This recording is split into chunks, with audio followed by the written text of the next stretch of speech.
Vous êtes ici à Noyon, Canal du Nord, vous êtes en plein cœur de l'Oise, coopérative Agora, 1 million de tonnes la coopérative, donc tout de suite on entend 1 million de tonnes, le métier de la logistique il est indispensable, parce que les tonnes n'ont de la valeur que quand on peut les transporter, les mener à bon port comme on dit. Comme toute industrie, nous avons besoin de performance économique, nous avons besoin de flexibilité et de réactivité pour créer de la valeur.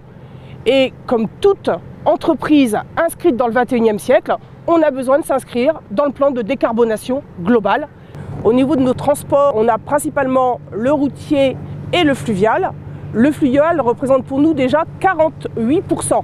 Mais ce n'est pas suffisant. Parce que si on s'inscrit dans la décarbonation en emmenant nos agriculteurs vers les démarches qui vont nous permettre de valoriser la décarbonation, il faut aussi qu'au niveau de nos outils industriels, on puisse accentuer la part de fluvial.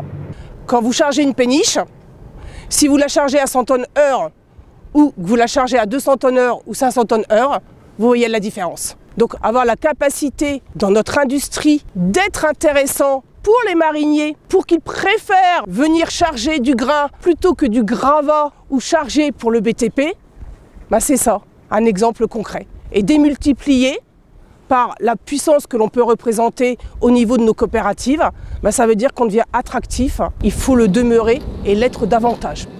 Le canal Seine-Nord-Europe, c'est un immense projet. Ça va nous relier à tous les autres canaux européens et d'autres ports.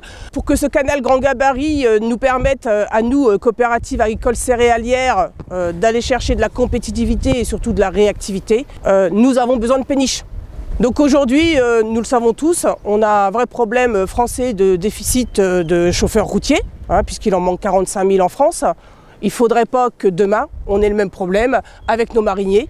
Il nous faut effectivement également des savoir-faire pour mettre sur l'eau des personnes qui transportent nos céréales.